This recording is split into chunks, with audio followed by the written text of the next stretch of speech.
Hello D friends, स्वागत है आप सभी का हमारे YouTube channel the academy of geography में।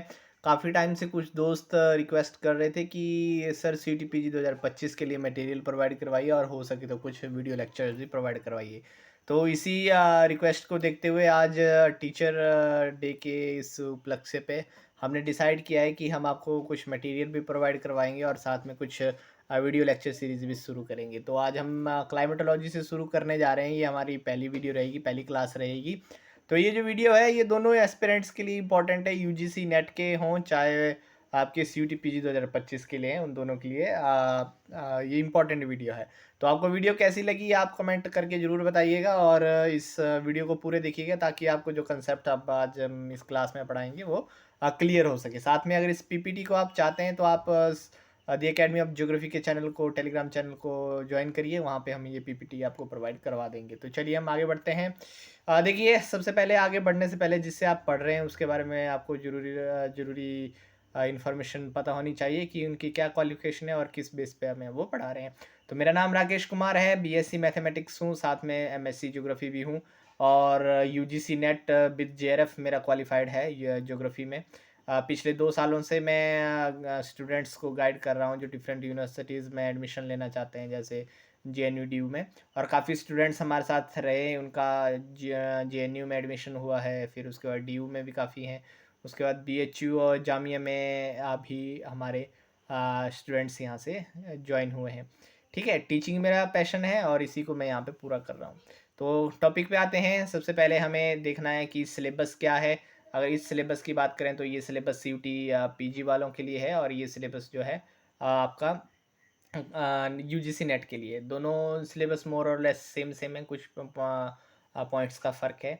तो पहला ही जो पॉइंट दोनों सिलेबस में लिखा गया है वो है composition and structure of atmosphere.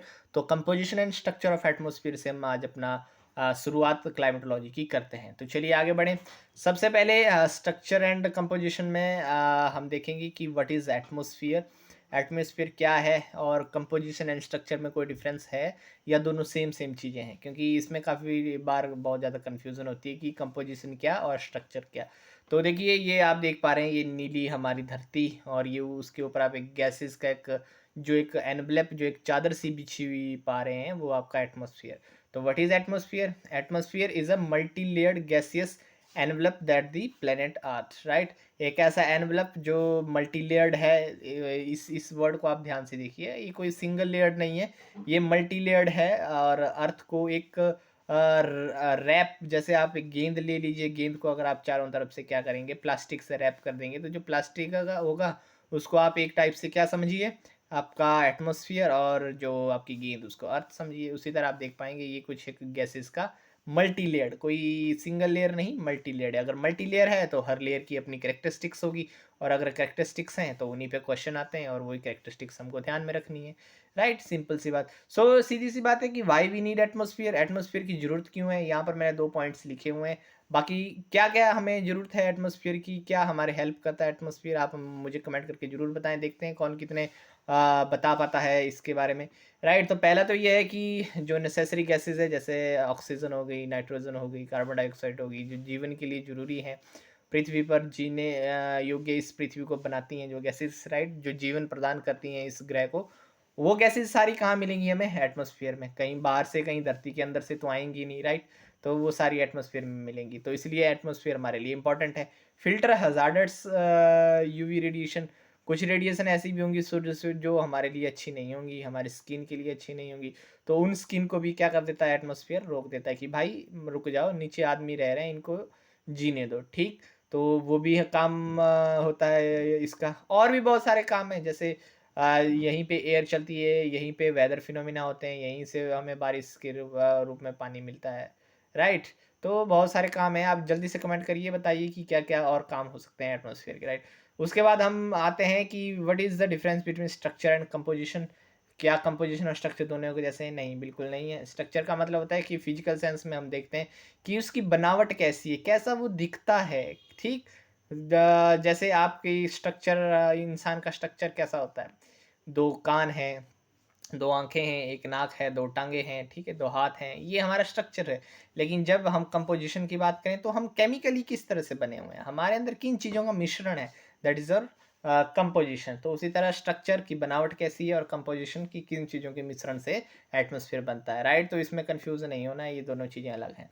तो अब हम बात करते हैं कि स्ट्रक्चर ऑफ एटमॉस्फेयर पे आएँ तो देखिए स्ट्रक्चर ऑफ एटमॉस्फेयर को भी 2 बेस मेथड्स पे या हम कहें 2 भागों में बाँटा गया है।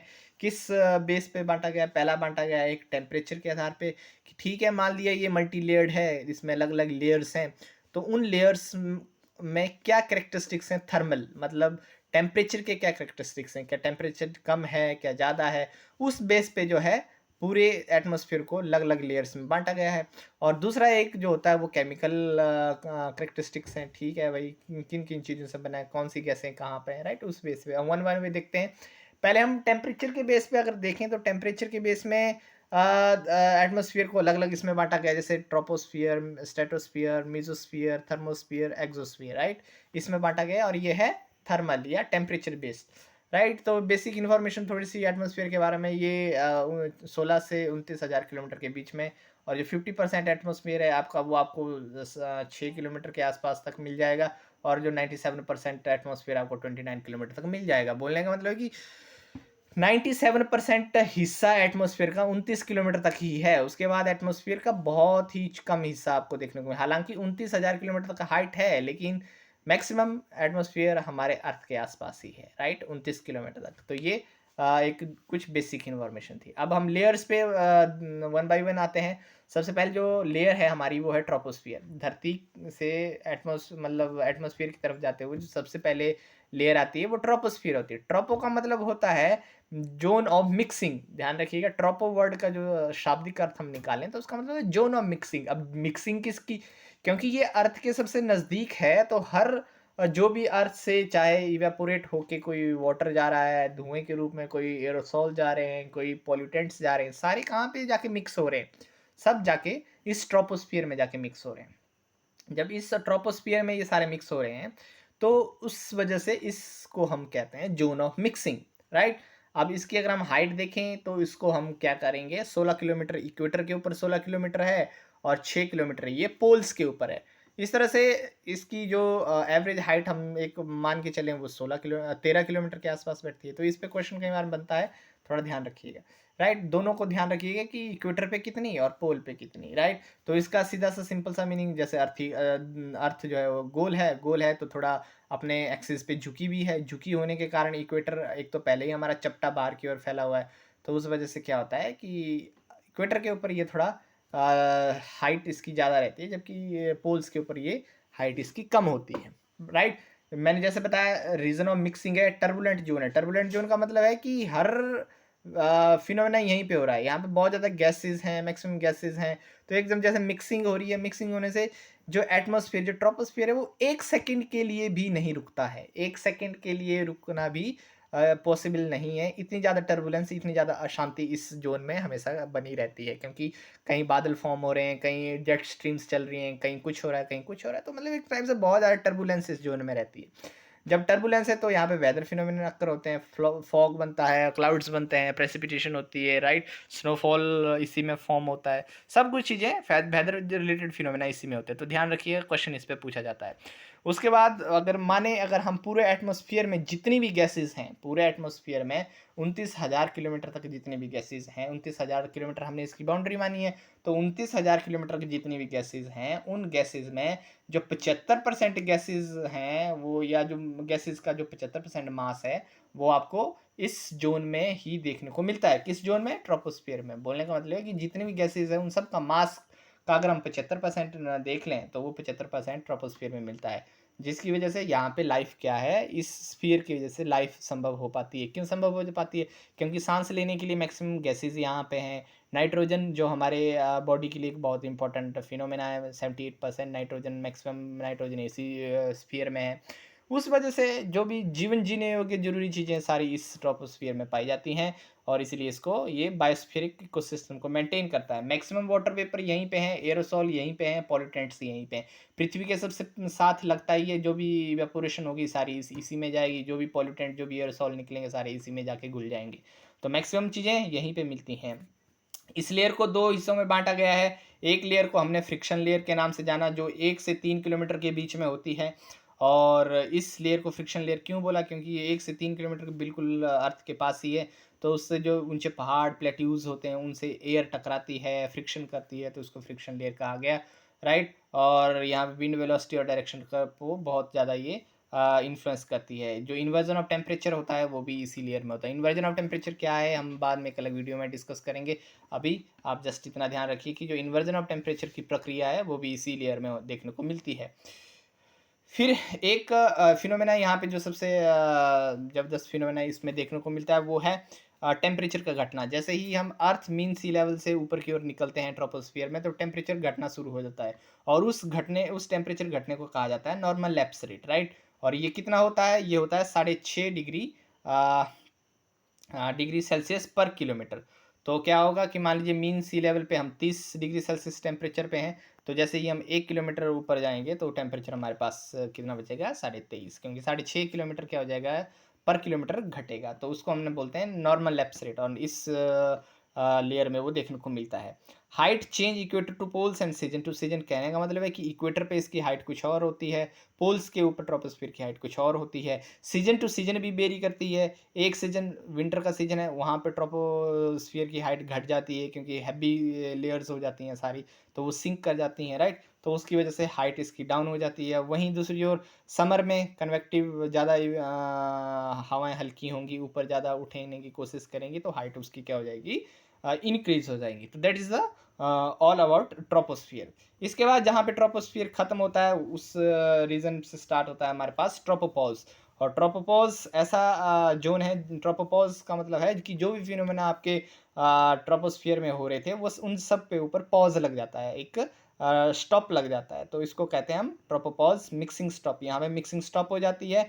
ये 1.5 किलोमीटर विड्थ इसकी रहती है, एक मतलब 1.5 किलोमीटर का ये चौड़ाई इसकी होती है। और यहाँ पे जो भी टेम्परेचर आपका घट रहा था वो घटना भी रुक जाता है। साथ में जो टर्बुलेंट मिक्सिंग थी, वो टर्बुलेंट मिक्सिंग भी यहाँ पे रुक जाती है। जो अपर लिमिट है ट्रोपोपॉज की, उस लिमिट तक ही आपके वाटर वेपर आपको मिलेंगे, उसके बाद वाटर वेपर ऊपर नहीं मिलेंगे। क्यों? क्योंकि यहाँ पे हर चीज़ों के लिए पॉज लग गया। तो अगर आपसे कोई पूछे कि वाटर वेपर कहाँ तक मिलते हैं, तो upper limit of the tropopause, right.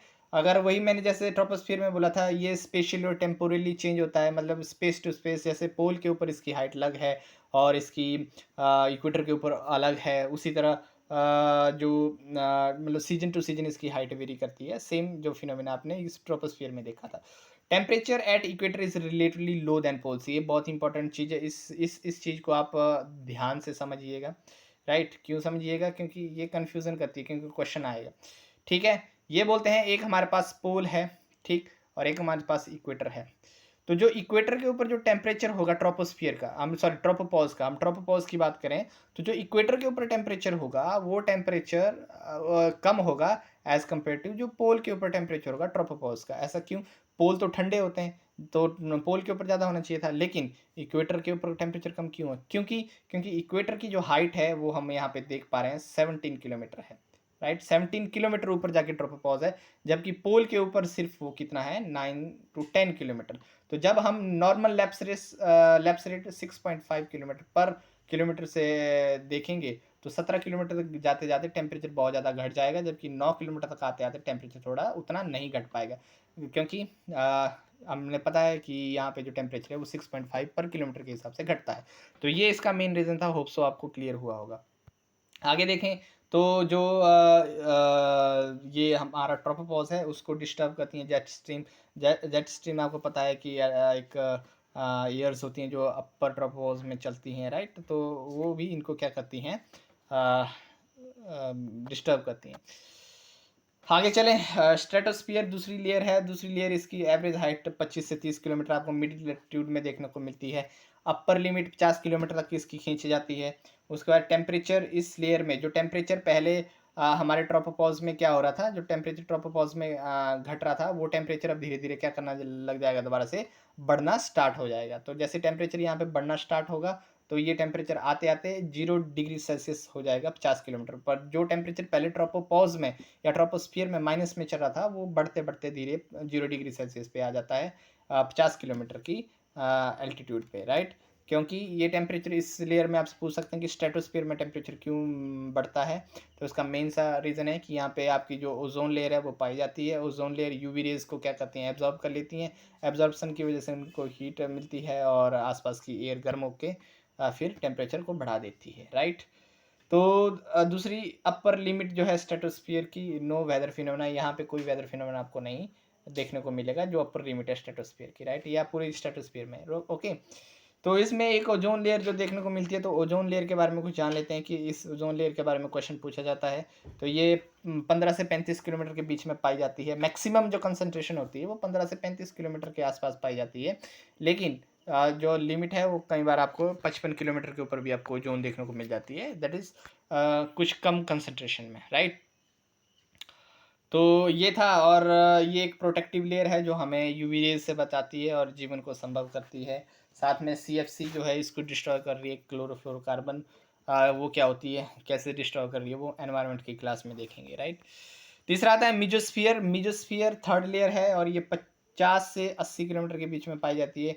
तो आपको ध्यान रखना है कि इस लेयर में टेम्परेचर दोबारा से घटना शुरू हो जाता है। जो आपका स्ट्रेटोस्फीयर में बढ़ रहा था वो अब घटना धीरे धीरे स्टार्ट हो जाएगा, राइट। और ये सबसे कोल्डेस्ट लेयर है एटमॉस्फेयर की, क्योंकि यहाँ पे -80 डिग्री सेल्सियस टेम्परेचर आपको 80 किलोमीटर हाइट पे देखने को मिल जाता है, और जो कभी कभी घटकर -100 से 133 डिग्री के आसपास पहुँच जाता है। तो ये सबसे कोल्डेस्ट लेयर है, कई बार क्वेश्चन पूछा जाता है।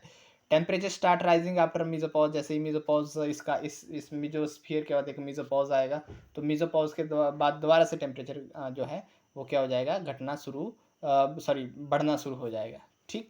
तो इसमें एक टाइप के क्लाउड्स जिसको हम नॉक्टिल्यूसेंट क्लाउड्स कहते हैं वो मिलते हैं। आपसे क्वेश्चन पूछा जा सकता है कि नॉक्टिल्यूसेंट क्लाउड्स कहाँ मिलते हैं। तो नॉक्टिल्यूसेंट क्लाउड्स क्या होते हैं कि कई बार क्या होता है, जो मीटेरॉइड डस्ट है, मतलब जो मीटेरॉइड्स हैं उनके टकराने से जो डस्ट मिजोस्फीयर में इकट्ठा हो जाती है, उसके आसपास जो भी छोटे मोटे वाटर वेपर्स कहीं से आ जाते हैं वो क्या होते हैं, कंडेंस होके क्लाउड्स की फॉर्म ले लेते हैं, और उन्हीं क्लाउड्स को हम नॉक्टिल्यूसेंट क्लाउड्स कहते हैं, राइट। तो ध्यान रखिएगा, ये मिजोस्फीयर में मिलते हैं।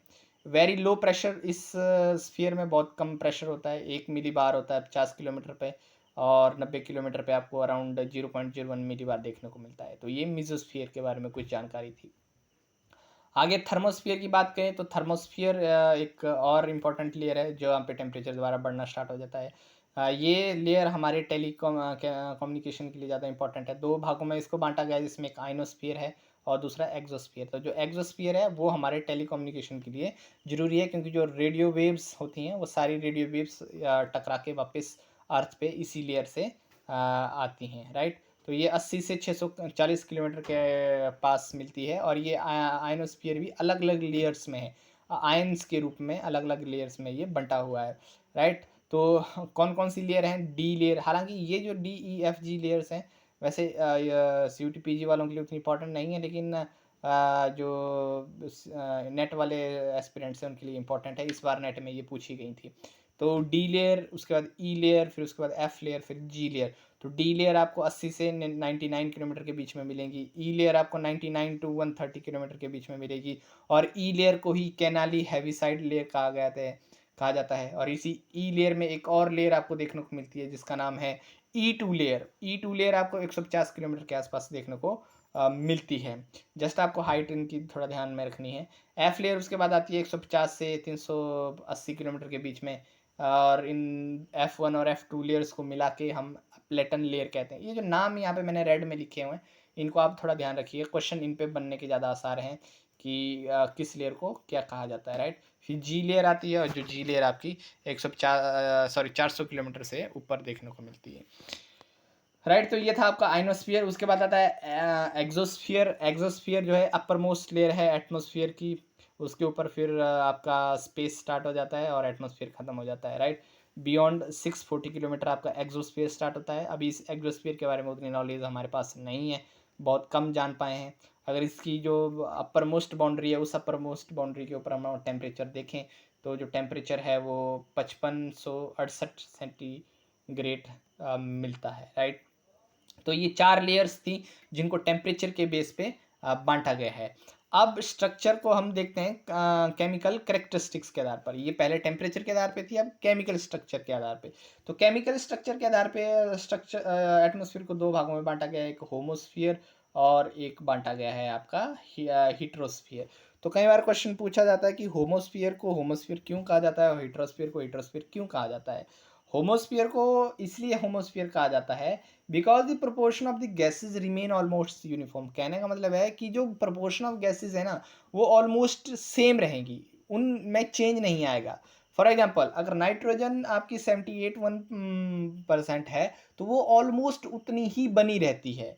देखिए बिल्कुल फिक्स बनी रहे ऐसा पॉसिबल नहीं होता है, चेंज चीज़ों में होता है लेकिन वो इतना माइनर चेंज होता है कि उससे ज़्यादा उतना फर्क पड़ता नहीं है। तो नाइट्रोजन अगर 98.1% है तो वो 98.1% ही है, राइट, होमोस्फियर में। ऑक्सीजन 20.8 है तो वो 20.8 ही है। आर्गन 0.93% है तो वो उसकी प्रोपोर्शन उतनी ही बनी है। उसी तरह कार्बन डाइऑक्साइड की उतनी ही उसकी प्रोपोर्शन बनी हुई है, राइट। तो जो गैसेस हैं उन गैसेस की प्रोपोर्शन ऑलमोस्ट सेम है, इसलिए हम इसको कहते हैं होमोस्फियर, ठीक। लेकिन करंट टाइम में इन गैसेस की प्रोपोर्शन क्या हो रही है, डिस्टर्ब हो रही है। क्यों? मानवीय गतिविधियों से, क्लोरोफ्लोरोकार्बन की वजह से, या ग्लोबल वार्मिंग की वजह से, क्लाइमेट चेंज की वजह से, हमारी एक्टिविटीज़ की वजह से, राइट। तो जो प्रोपोर्शंस हैं वो क्या हो रही है, उनमें फ़र्क आ रहा है। तो अगर हम देखें कि जो कार्बन डाइऑक्साइड है, अगर हम उसको जो पोस्ट इंडस्ट्रियलाइजेशन पीरियड, जब से इंडस्ट्रियलाइजेशन स्टार्ट हुआ उस टाइम की रेशो परसेंटेज और अब की परसेंटेज देखें तो उस बार से अब तक का जो है इसमें 25% राइज आ चुका है कार्बन डाइऑक्साइड में, राइट। तो इस चीज़ को आप थोड़ा ध्यान में रखिएगा। उसके बाद आता है हीट्रोस्फियर। हीट्रोस्फियर एक अलग लेयर है जिसमें केमिकल के ही इस पे बेस पे बांटी गई है, क्योंकि यहाँ पे ये आपको गैसेस फिक्स प्रोपोर्शन में नहीं मिलती हैं। यहाँ पे आपको अलग अलग लेयर्स के रूप में मिलती है। पहले एक लेयर एक गैस की, फिर दूसरी लेयर दूसरी गैस की, फिर तीसरी लेयर तीसरी गैस की। तो वो कौन कौन सी गैसेज हैं, जैसे मॉलिक्यूलर नाइट्रोजन लेयर सबसे पहले आएगी, मॉलिक्यूलर सबसे नीचे मॉलिक्यूलर नाइट्रोजन लेयर, फिर उसके बाद एटॉमिक ऑक्सीजन लेयर, फिर उसके बाद हीलियम लेयर, और फिर उसके बाद हाइड्रोजन लेयर। ये बहुत ही इंपॉर्टेंट क्वेश्चन है, वेरी इंपॉर्टेंट क्वेश्चन है ये। इस क्वेश्चन को बहुत बार पूछा गया है और कई बार आता भी है ये एग्जाम में। इसको अरेंज करने के लिए पूछा जाता है, दोनों CUTPG और नेट एस्पिरेंट्स के लिए इंपॉर्टेंट क्वेश्चन है। तो इसको ध्यान में रखिएगा। सबसे पहले आपकी नाइट्रोजन, फिर ऑक्सीजन, फिर हीलियम, सबसे ऊपर फिर हाइड्रोजन, क्योंकि हाइड्रोजन सबसे हल्की गैस होती है तो ये सबसे ऊपर पाई जाती है, नाइट्रोजन उसके कंपेरिजन में भारी होती है तो नीचे रहती है, राइट। तो नाइट्रोजन, ऑक्सीजन, NOLH, इस तरह से आप इसको ध्यान रखिएगा, नाइट्रोजन, ऑक्सीजन, हीलियम, हाइड्रोजन। तो आपको पता लग ही गया होगा जो होमोस्फीयर है वो 90 किलोमीटर तक मिलता है, हेटेरोस्फीयर आपका 90 से 10,000 किलोमीटर तक मिलता है, राइट। आई होप आपको ये क्लियर हुआ होगा। अगर हम इसको एक ग्राफ या पिक्चर की वजह से देखिए, डायग्राम की हेल्प से, तो आप देख पा रहे हैं यहाँ पे आपका टेम्परेचर जो है वो टेम्परेचर क्या हो रहा है, ये आपका थर्मल के बेस्ड पे है और ये आपका गैसेस के बेस पे, यानी कि केमिकल कंपोजिशन के बेस पे। पहले आपका ट्रोपोस्फियर आएगा, उसमें टेम्परेचर घटेगा, टेम्परेचर घटने के बाद ट्रोपोपॉज आएगा तो उसमें सारी एक्टिविटीज़ को पॉज लग जाएगा। फिर उसके बाद स्ट्रेटोस्फियर में टेम्परेचर दोबारा बढ़ेगा, राइट। और वो टेम्परेचर आप देख रहे हैं कि 50 किलोमीटर के ऊपर कितना टेम्परेचर आ जा रहा है, 0 डिग्री के आसपास, राइट। फिर उसके बाद आपका स्ट्रेटोपॉज आएगा जहाँ पे सारी एक्टिविटीज़ को पॉज लगेगा। फिर धीरे धीरे दोबारा टेम्परेचर घटेगा और 80 किलोमीटर के ऊपर आप देख पा रहे हैं कि टेम्परेचर कितना आ जा रहा है, -80 के आसपास। फिर आपका दोबारा से पॉज लग रहा है और फिर से आपका टेम्परेचर बढ़ रहा है। इस तरह से ये आपका टेम्परेचर बेस था। उसी तरह आपने देख रहे हैं कि शुरू के 90 किलोमीटर को हमने होमोस्फियर कहा और उसके ऊपर के बाद को हमने हेटेरोस्फियर कहा। तो ये आई होप आप डायग्राम से आपको ज़्यादा क्लियर ये चीज़ें हो गई होंगी। आगे बढ़े, अब हम देखते हैं कंपोजिशन ऑफ एटमॉस्फेयर। एटमॉस्फेयर की हमने स्ट्रक्चर की बात कर ली, अब हम कंपोजिशन के बात करें तो basically atmosphere is composed of 3 major constituent, that is 1 gases, water vapour and aerosol. 3 चीज़ों से हमारा एटमॉस्फेयर बनता है, जिसमें गैसेज मिलती हैं, वाटर वेपर मिलते हैं। और हालांकि वाटर वेपर भी गैस है, लेकिन ये वाटर वेपर एक इंपॉर्टेंट चीज़ है जिसको हमें अलग से पढ़ना जरूरी है। और एक एरोसॉल्स, राइट। सबसे पहले हम गैसेज में देखें तो गैसेज हमारे पास 2 टाइप की होती हैं, एक वेरिएबल गैस होती हैं और एक आपकी कांस्टेंट गैस होती है। तो जो कांस्टेंट गैस हैं, जो प्रोपोर्शन जिनका चेंज नहीं होता, उनमें नाइट्रोजन है, ऑक्सीजन है, आर्गन है। आपको ये गैसेस याद रखनी है विद परसेंटेज। कई बार इसको मतलब अरेंज करने के लिए पूछा जाता है, राइट। तो ये इनको हम क्या कहते हैं, कांस्टेंट गैसेस कहते हैं। और कुछ जो वेरिएबल गैसेस हैं जिसमें वाटर वेपर है, राइट। क्यों इनको वेरिएबल कहते हैं वो भी हम आगे बात करेंगे। फिर कार्बन डाइऑक्साइड होगी। कार्बन डाइऑक्साइड मैंने कहा कि पोस्ट इंडस्ट्रियलाइजेशन के बाद 25% इसमें बढ़ोतरी हुई है। फिर ओजोन है, हाइड्रोजन है, हीलियम, नियॉन, जीनॉन, इस तरह की जो गैसेस हैं उनको हम कहते हैं वेरिएबल गैसेस, क्योंकि ये फिक्स नहीं है, इनका प्रोपोर्शन बढ़ता बढ़ता घटता रहता है। ओके, तो ये वेरिएबल गैसेस है। तो सबसे पहले हम थोड़ा नाइट्रोजन पे ध्यान देते, तो नाइट्रोजन एक लेस रिएक्टिव गैस है, सबसे ज़्यादा प्रोपोर्शन में पाई जाती है हमारे एटमॉस्फेयर में। ये इंपॉर्टेंट क्यों है, क्योंकि जो भी लाइफ फॉर्म्स हैं उसको जीवन जीने के लिए ये गैस जरूरी है। हालांकि हम नाइट्रोजन लेते नहीं है, लेकिन हमारे फूड्स में नाइट्रोजन किसी ना किसी कंपाउंड्स के रूप में पहुंचता है, right.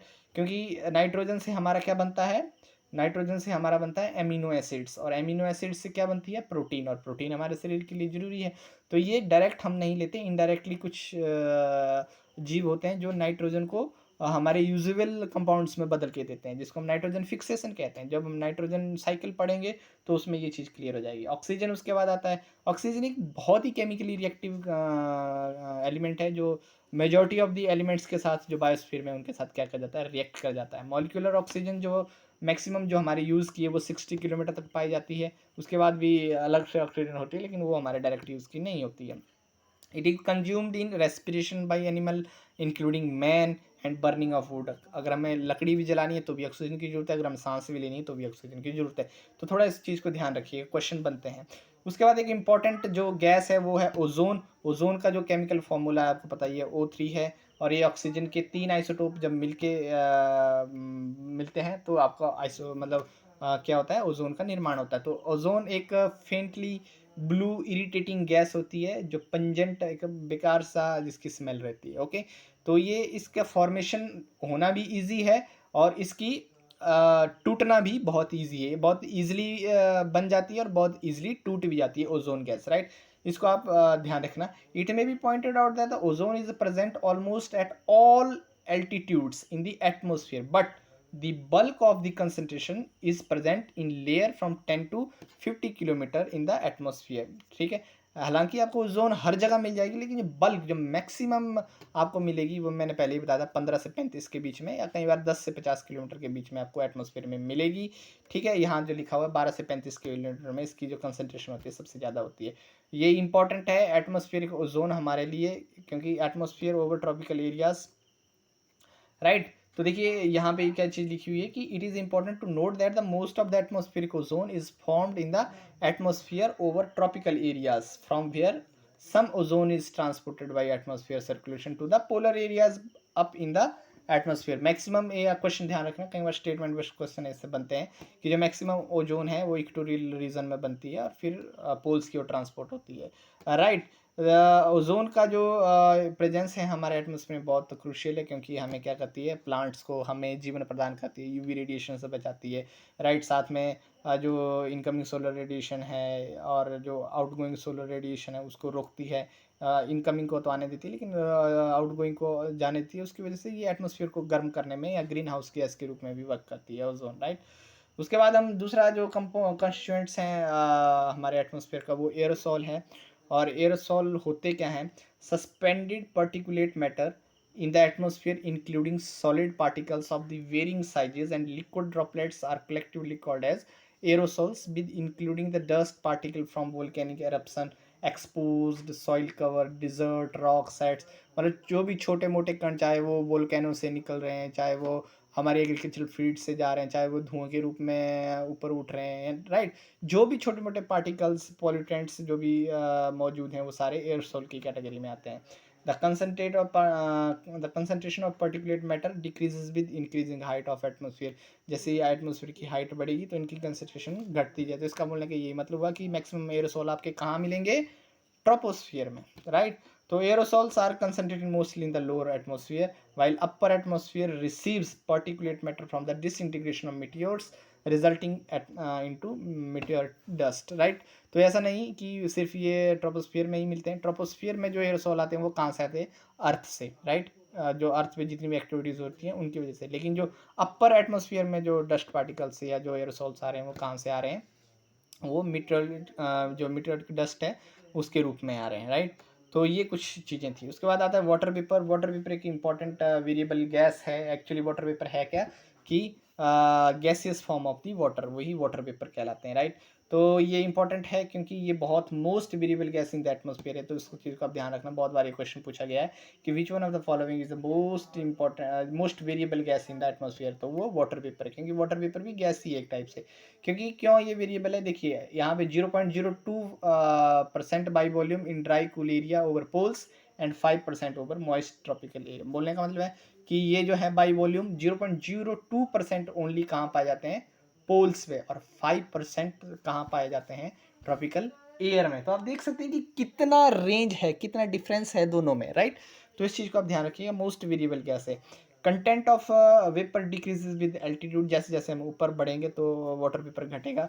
Water vapour is also considered as a primary greenhouse gas because it absorbs some portion of incoming shortwave solar radiation and major portion of outgoing long wave terrestrial radiations. Helps in keeping the earth surface warm. क्या होता है कि जो एक green house gas के रूप में काम करते हैं, मैक्सिमम जो शॉर्ट वेव सूर्य से आती हैं उनको ये जाने देता है, लेकिन जो अर्थ से फिर टकरा के वापस जाती है उनको नहीं जाने देता। उसकी वजह से क्या होता है कि हमारी जो अर्थ है वो गर्म रहती है। 90% of total atmosphere vapour is found up to the height of 5 kilometre. 5 kilometre तक की मैक्सिमम वाटर वेपर पाए जाते हैं। The moisture content in the atmosphere creates several forms of condensation. जो एटमॉस्फेयर में जो वाटर वेपर है उसी की वजह से क्या होता है, हमारे clouds, precipitations, fogs, dew, rainfall, frost, hailstorm, ice, snowfall, everything, each and every form of precipitation उसी की वजह से बनता है। जो वेपर हैं almost transparent for incoming short wave, मैंने पहले ही आपको बताया है कि जो आने वाली रोशनी होती है उसके लिए वो क्या है, कम उसको रोकते हैं और जाने वाली को ज़्यादा रोकते हैं। तो उसकी वजह से क्या होता है, ये अर्थ को गर्म रखने में भी हेल्प करता है as a greenhouse gas. तो ये थे वाटर वेपर। तो दोस्तों ये था कुछ आज का एक पहली वीडियो जिसमें हमने आपको एटमॉस्फेयर के स्ट्रक्चर और कंपोनेंट कंपोजिशन की बात की है। तो आपको वीडियो कैसी लगी, और वीडियो ख़त्म करने से पहले हमने जो इसमें पढ़ा उस बेस पे आपकी नॉलेज को टेस्ट किया जाए। तो ये क्वेश्चन है, आप इसका आंसर हमें कमेंट में बताएं। क्वेश्चन ये है कि इन 4 स्टेटमेंट्स में से कौन से स्टेटमेंट सही है। पहले स्टेटमेंट है ozone is found mostly in the stratosphere, right. और ये क्वेश्चन यूजीसी नेट जून 2014 में पूछा गया है। Ozone lies in 55 to 75 kilometer above the surface of the earth. Ozone absorbs ultraviolet rate from the sun. Ozone layer has no significance for the life on the earth. आसान सा question है, comment करके जरूर बताइएगा। और देखिएगा आपको कितनी ये वीडियो पसंद आई, समझ आई, आप कमेंट करके हमें जरूर बताइए। मिलते हैं आपके साथ नेक्स्ट वीडियो में और एक नए टॉपिक हीट बजट के साथ। तब तक के लिए धन्यवाद।